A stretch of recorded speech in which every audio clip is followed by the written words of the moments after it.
just like individuals, sometimes we can see our nation or our society a little more clearly by looking at how it's observed from outside.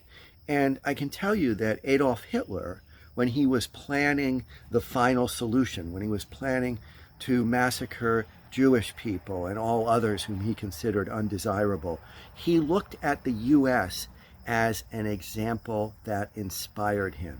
He talked about the genocide against native peoples. He talked about slavery. He talked about a racialized society. And he felt that if we could do it, it could be done in the U.S., that he could perhaps do it in Germany and in Poland and in Russia.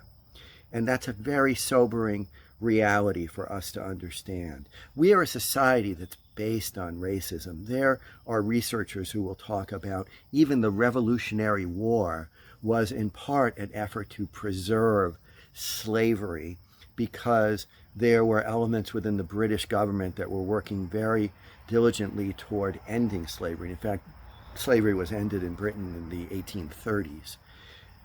So it's important for us to look at our history, and history informs our present.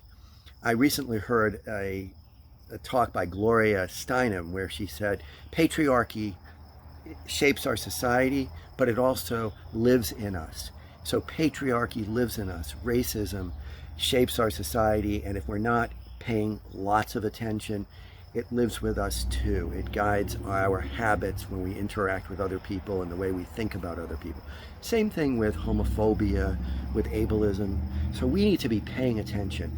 And the changes that are happening right now during the twin pandemics, the COVID pandemic and the ongoing pandemic of violence against Black people and other people of color, the ongoing assault on Black people by the police, the ongoing, some people would call it, new expression of slavery and mass incarceration. We need to be honest. When we do that, when we move in that direction, we create a new foundation. We create a new, honest foundation for moving forward with all the changes that are absolutely essential to create a world in which we are all treated with fairness. We are all safe and secure in the public world. Germany has reckoned with its history to a large extent. South Africa has reckoned with its history to a large extent. I think we've got the strength here in the United States to do the same thing. Do you agree?